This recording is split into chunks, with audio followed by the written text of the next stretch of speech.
Safiya, welcome to the show. I'm so glad to have you. I'm glad to be here. Thank you. So, I just want to jump right in. Can you tell us a little bit about your journey to the role you have now? Because you've sort of done a little bit of everything.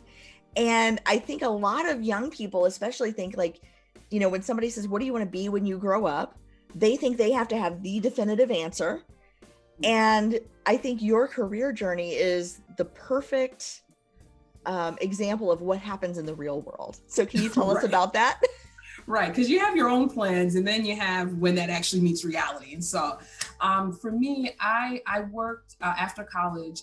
Similar to that's why I have a close affinity with the recent graduates that either graduated last year or this year or getting ready to graduate, because I came out in '07. So a year before the market crashed, and I ended up getting laid off several months after that in kind of early 2009, and just how difficult that was. But at least we had bars and happy hours where we could at least go drown our unemployment sorrows in a drink or two.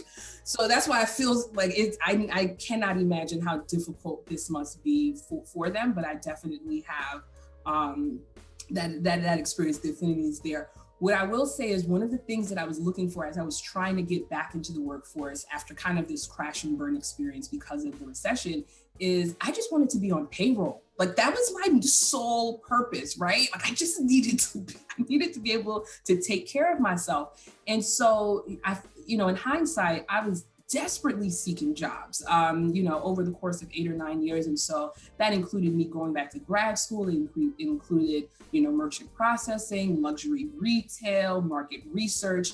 I call it like my wander years. And it was because it was so difficult. I kept bringing a different version of myself, the version that I thought other people wanted to be, or what I was told was professional. And because of that, you can only show up as some other version of yourself, but for so long before things all start to crumble. And those were just things I did not understand coming out of college. Like I didn't know that I needed to assess an employer for their capability to enable and empower me to bring my whole self to work. Because so when I got to Pure, I kind of always say I fell into Pure's arms at that point. I had been searching for so long.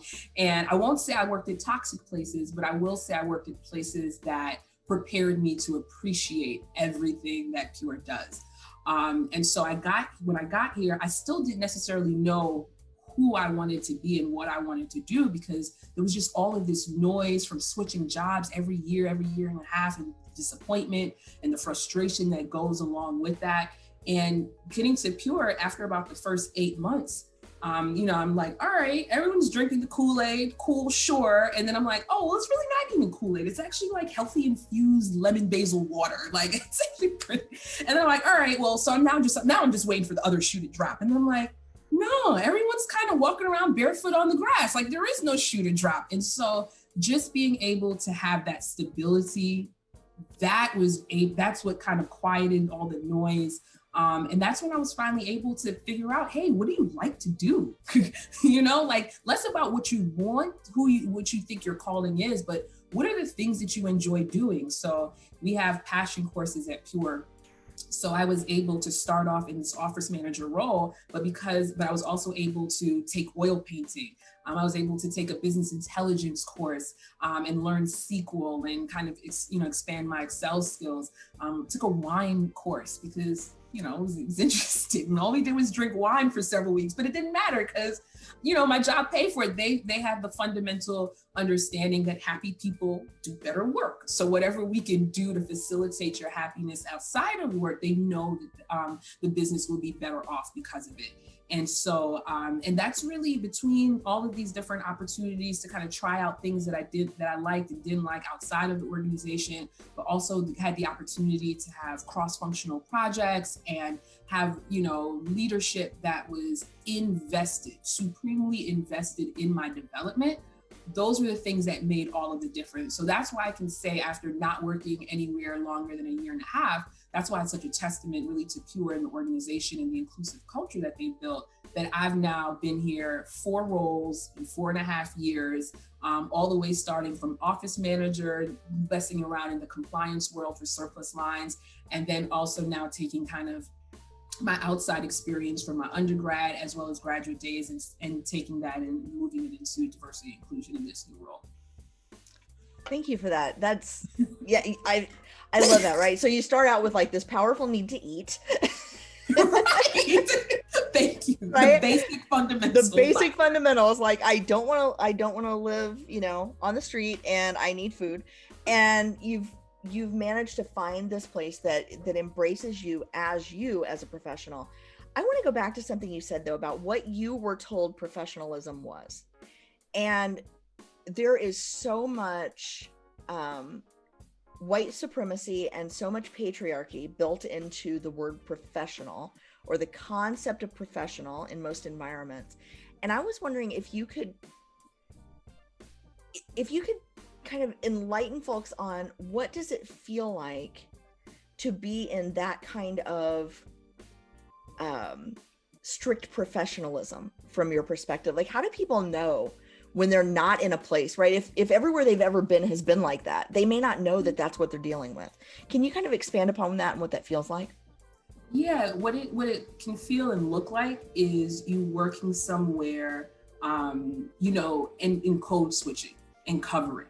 So if you're having a conversation and the way I know, like sometimes like I'll have a joke in my head that I'm getting ready to like make a reference to, and then I'll say, oh no, the people I'm talking to, they've never seen or heard or anything like that. And then I'll just stop. And then it's like, well, no, now I'm kind of in this place where I'm powered, like, no, I'm going to keep going with the joke. I'm going to give the reference point. Who cares if they've never heard of Cat Williams or seen Belly before? They're going to now have that experience because that's a part of who I am, like, and it relates to me. And so I think from like the term professional, you find yourself, like I said, tucking away your Blackness, covering all of the pieces of you that actually allow people to be able to connect with you. And so, in conversations, if you find yourself, you might be giving a virtual side eye, and that's you saying, hey, you don't feel comfortable here, because if it's something enough to elicit some sort of visceral response where you don't feel good and you don't feel like you have the opportunity to actually be able to discuss it, that's to me like the flashing red warning indicator there. And so, when I think back to some of the professional training that I had in undergrad, we had visuals, and it was very much, you had to straighten your hair and, put on the pearls and all of these different things. And a lot of it was masked as tradition.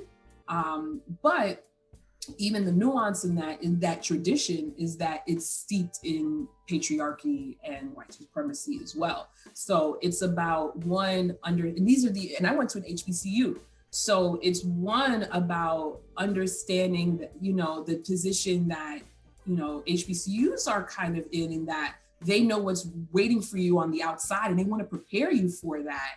But it's hard to prepare you for a world that is not going to accept you as who you are, right? So what I've been encouraged by is some recent recruiting that I've been able to do down at Spelman. And they had a reverse career fair, which I thought was like this most novel, fantastic idea, where students don't come to the employers go to the students. And so they had it set up with essentially campus organizations. And so the campus organizations, they're there because they want sponsorships as well for the events that they're doing. And so they're not sending just regular member organizations, they're actually sending their leadership. And so to be able to watch these young women talk about the things that are passionate to them, the organizations that they are involved with, was and just with so much pride, and no one was covering, no one's tucking away who they are. I was impressed because I was like, this is not what it looked like 10, 12 years ago when I was on campus. So I'm encouraged that it's definitely evolved and it's progressing in a good way. And we have organizations that are making space and are kind of tearing down what it means to be professional, and even things like Crown Act with legislation with California saying, locks and braids. And so there's all of these things happening on all these different levels where, it is changing, relatively speaking. And hopefully in a good way, but it's, yeah, that's kind of what it can look like. And I think that's what, when it's changing, what it also can look like as well. No, I appreciate that. And so I know you said when you got to Pure, it was different. But, and I hope it's okay that I ask about this, because when we spoke before, you took a pretty serious risk in your work to get the role that you have now. I mean, you kind of, like you kind of laid a bunch of stuff out there, and I would love for you to tell that story, because, in your case, that bold move paid off, right? And I think people need to hear those stories that, are sitting there wondering, like, is it worth the risk? Because a lot of times we hear about the times when people are, escorted out of the building for being honest and sharing their truth. Right. But, there are cases where when you take a leap, the net appears. And I was wondering if you could tell us a little bit about that story, how you moved from your previous role into this one in D&I. Sure.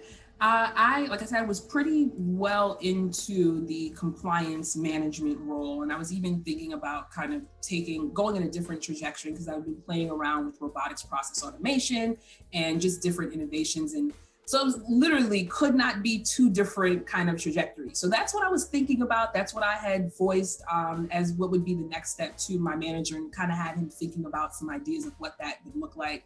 And then, you watch 8 minutes of George Floyd losing his life. And what that does to you is, and this is on the heels of Breonna Taylor, this is on the heels of Ahmaud Arbery. And so you just don't have enough time to process. And ultimately what happens when you're in the workplace is, even though you can't cover, but you can only cover but for so long, it still doesn't stop you from trying to do it.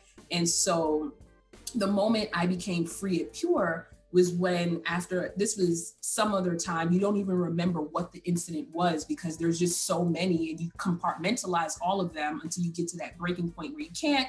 You have your breakdown, and then you have to start kind of all over again. Otherwise, because you'd be in a rage every single day, to James Baldwin's point. And so I had a very honest, transparent conversation about the wealth gap, about systemic racism, inequality, stuff like that with my former SVP. And that's kind of what opened up this relationship where I could feel comfortable being myself. It was like, oh, wait a minute. I said the quiet part out loud, and it built a relationship, it actually took it a couple steps deeper. So fast forward, I'd already kind of had this environment where I felt comfortable in my own skin. And so our CEO, this was the Monday morning after all the protests. I feel like we'll always remember that Monday morning. And he sent an email essentially saying, hey, we've gotten by just resting on our laurels. We thought being good was enough. And it's not. And it's not just enough to be non-racist. We have to be anti-racist. So along kind of the same lines. And so I had no intentions of responding to that email. None. I was like, oh, okay. It was nice that he gave a nod, like there was an acknowledgement, especially juxtaposed to my husband at the time, his CEO had just done an All Lives Matter post that very same morning. So even just within the same household, we're dealing with all these different dynamics. And so I got into a management meeting, and then something kind of just struck me within that meeting, being the only person of color, only manager on the Black manager on the team. And I said, you know what? I do have something to say. And so what was supposed to be, a paragraph or two turned into this like Aaliyah style 4-page letter. It took 2.5 hours before I knew it. And I think I read it to Nick first, and I was like, there's a possibility that my CEO could leave this email thinking I called him my oppressor. So there's a possibility. And I looked at Nick and I was like, are we okay with me being fired today? Like, are we okay with that? And he was just like, you can't, he was just like, look, you can't lose fighting for your truth. You can't lose standing in your truth. We're okay with you getting fired today. And so I pressed send. And then we went out, and we later that evening went to some protests, came back, had an email from my CEO, and had a call from my SVP of HR. And so obviously I didn't get fired. And what she told me was like, we got a lot of responses, from your colleagues, just really being excited about kind of, us taking a stand and acknowledging it. She was like, but then we got a couple of responses like yours that made us take a harder look at ourselves in the mirror, and kind of reevaluate what are our values and how are we living these values every day, not necessarily just performing them, but living them. So fast forward 2 weeks later, that's when I hear about the announcement of this new senior role for diversity and inclusion. And I walked back and forth pacing in this very quaint condo, only to try to convince myself that it was not what I was supposed to do.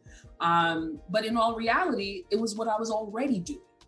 So I had already been working with, when I met our SVP of HR, I had already worked with her on some recruiting events down at Spelman and Morehouse, just because I was naturally interested.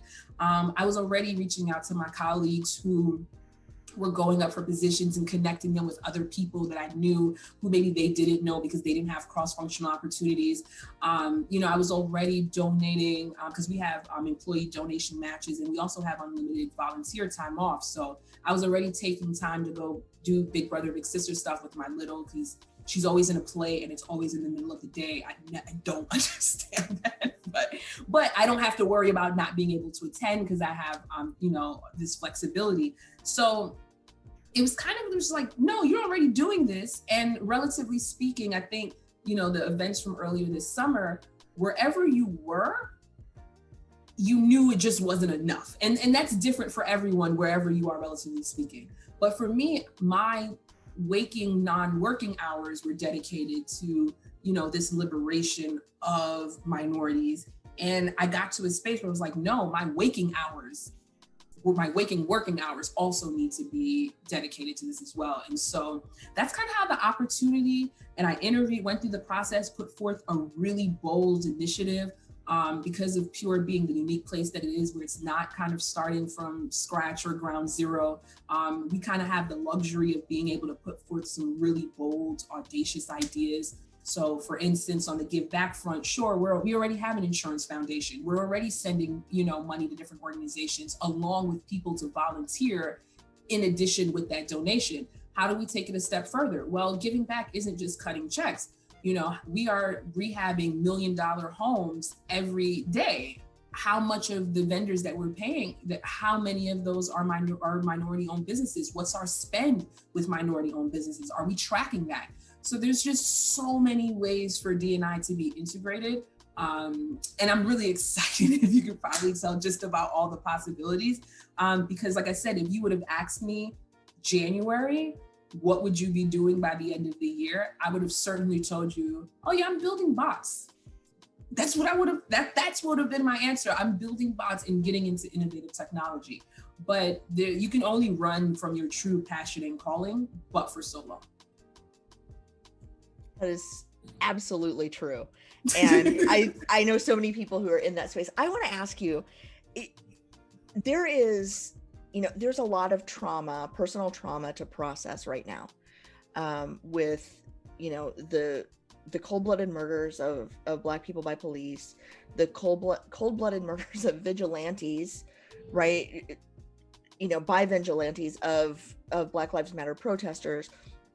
The pandemic and the health disparities are kind of being put in the spotlight right now, with Black men dying at a higher rate than any other demographic from COVID.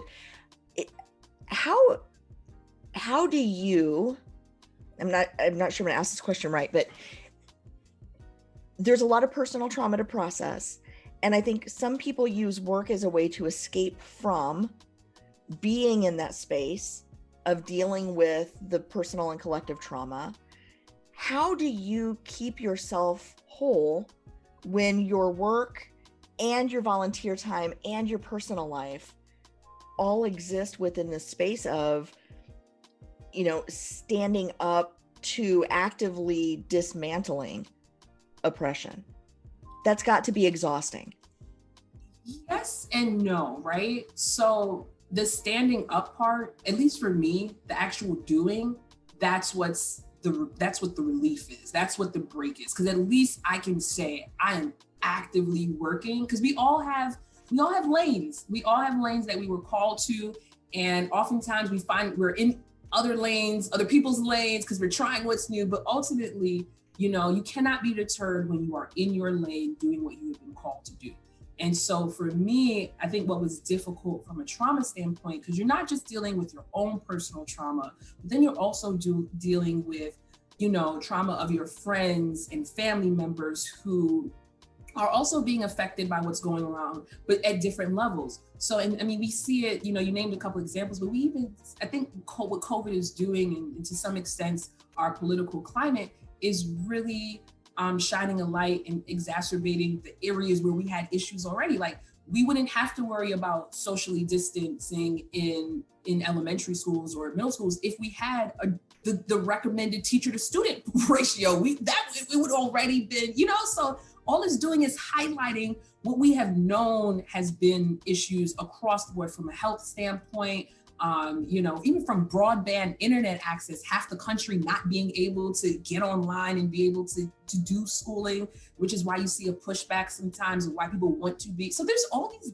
different factors. And so you almost sometimes you feel like you're in the inception of racism, right?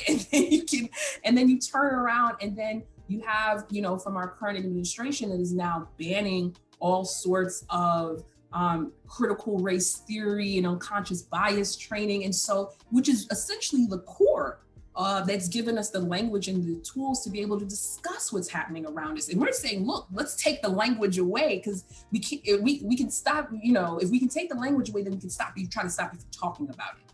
And so obviously it's frustrating. That's the very definition of censorship, by the way. The very definition, the government telling you can't use certain words. That's exactly what censorship means. And anyway, go ahead. The hypocrisy is there. I think I just saw this quote, like, if hypocrisy is happening in broad daylight, then corrupt power is happening in the shadows or something. I just saw a quote, I think it was like in the Washington Post earlier this week. But you'd be crazy to think that all of these things aren't affecting you at any given time. And then you deal with the generational and then also the familial trauma as well within the community. So there's colorism, and then so all these other different factors that are always at play. You deal with generational wealth, and the fact that most families of color are 9 times out of 10 paying their money backwards to help their families that are struggling, because they're the ones, first generation, who've probably gone to college, versus families that are able to pay it forward and actually start building wealth. So again, I work for an insurance agency where we literally serve some of the most privileged people in the world. Like, that's what the P in PURE stands for, is privilege. Like, so it's literally embodied within the name. So yeah, I mean that literally. Literally, it's privileged underwriters reciprocal exchange. Like, the P stands for privilege. And so, but to the same extent, you kind of use that as a motivator to make amends and to say, and to show this is who we are. Like, part of our vision statement is that we're fostering a diverse, equitable, inclusive environment that's tangibly felt and visible in not just in our member, in our employee, as well as in our communities. Like, we have to be able to see and feel that, everyone there. So I'd be lying to you if I said it doesn't kind of get to you, especially when we're bombarded by a constant barrage of news cycles and literally something that could, 10 years ago, any given story from a given week could have been a 6-month thing, but in this cycle, it's literally just a couple of hours, because there's just so much insanity happening around us. So many things that we can that we understand. Like, we clearly know where it's rooted from, where it comes from. But just, I think what I struggle with is, obviously what we're seeing is an absolute control of crises of power, wanting to be able to stay in power.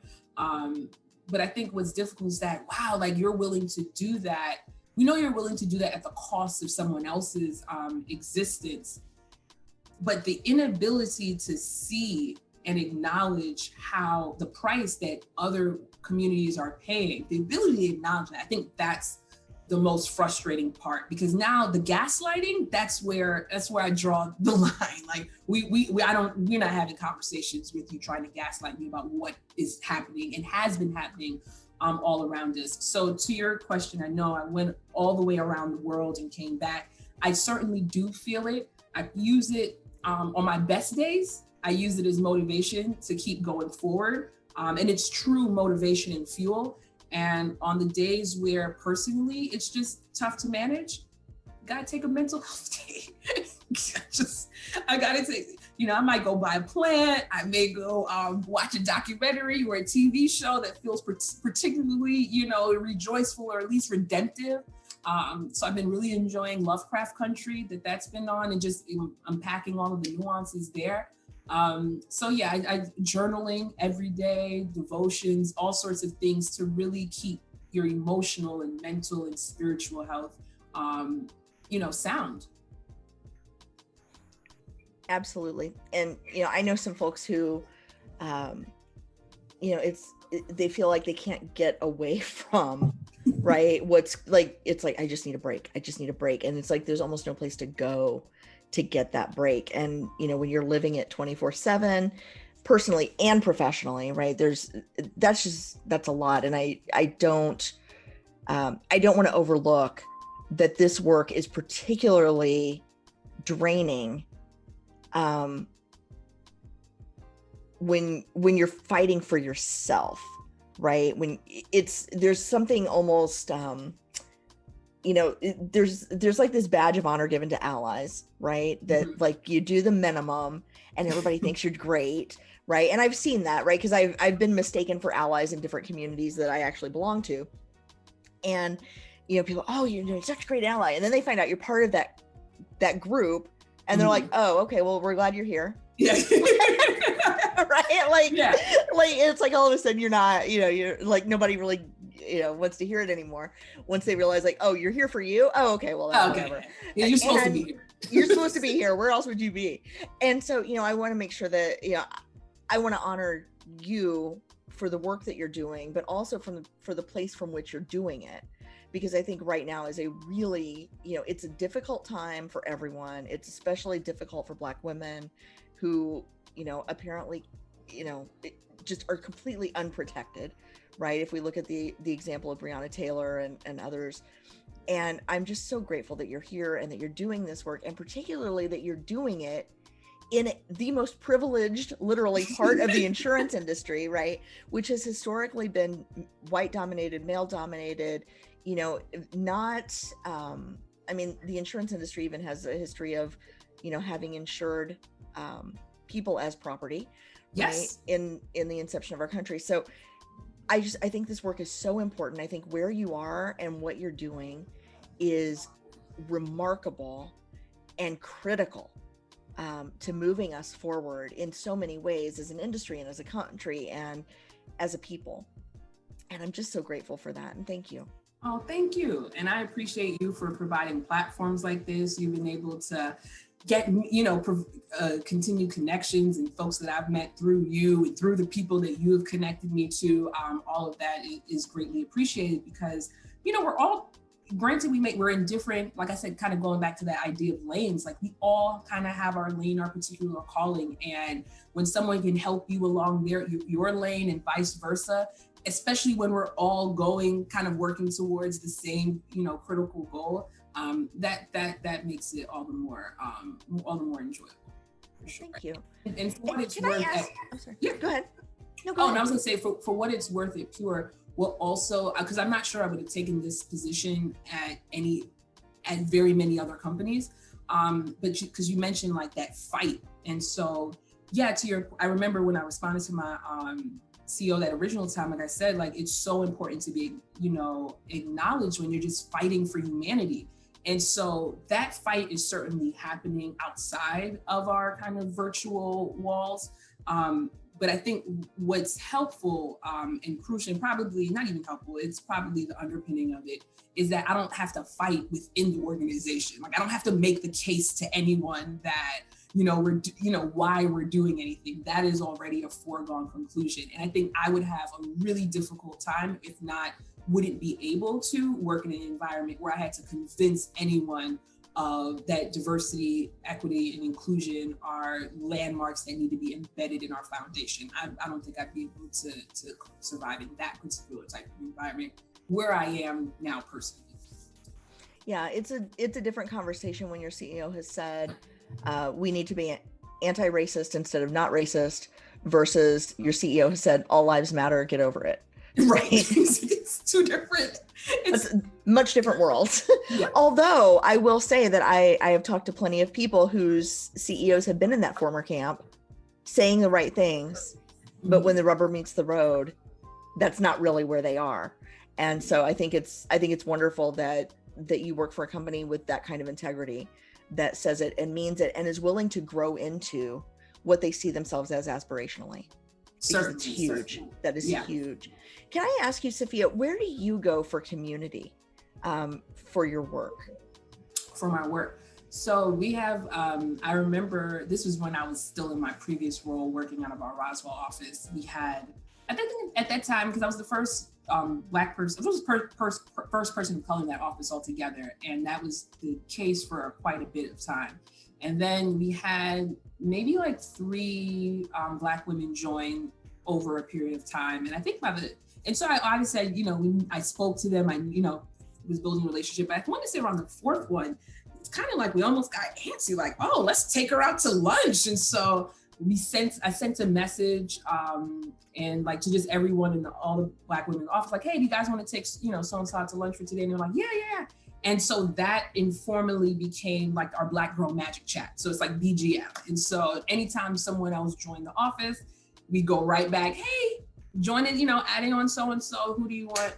So I remember that Monday morning after the protest, before my CEO had sent an email or anything like that, I went on to that chat and I said, ladies, I don't know how you're feeling, but if it's similar to mine, it's pretty heavy. And if someone asks you what's wrong today, you tell them. Like, we don't, it's bad enough that we have to suffer. I was like, but gone are the days of suffering in silence. Like, people complained about that week, like, oh man, this was such an exhausting week. And I was like, oh, really? Like, my existence is exhausting. That's every week. Yeah.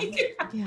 So, but I appreciate, those moments. So that's kind of my BGM, my Black Girl Magic Chat, is where I go. And then we actually do within this organization have, so one of our ERGs that we're putting together is an ally ERG. So we're actually going to give resources to people in our organization who want to be a better ally. Because I'm like you, I don't like, let's not throw out the term all willy-nilly. Like, it's not just about, a post here or a post there or some sort of declaration. It's about the work. All right, who are you advocating for, people who don't look like you in your rooms? How are you using your specific talents and tools and resources and privileges to help and bring someone else up to, or to eradicate the barriers that would prevent someone from rising up to where you are.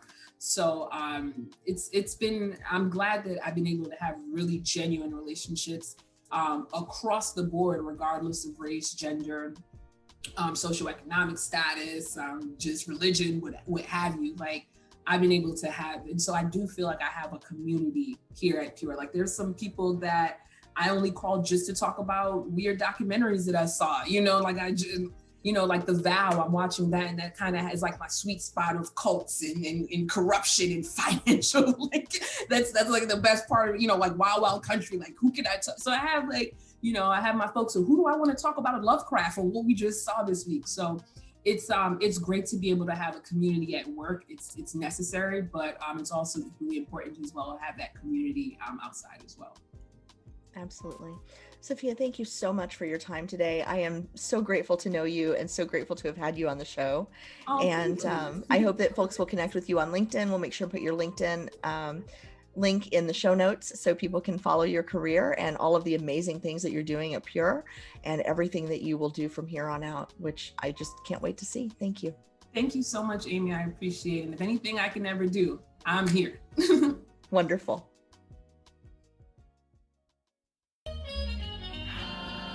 Living Corporate is a podcast by Living Corporate LLC. Our logo was designed by David Dawkins. Our theme music was produced by Ken Brown. Additional music production by Antoine Franklin for Musical Elevation. Post-production is handled by Jeremy Jackson. Got a topic suggestion? Email us at livingcorporatepodcast@gmail.com. You can find us online on Twitter, Facebook, Instagram, and living-corporate.com. Thanks for listening. Stay tuned.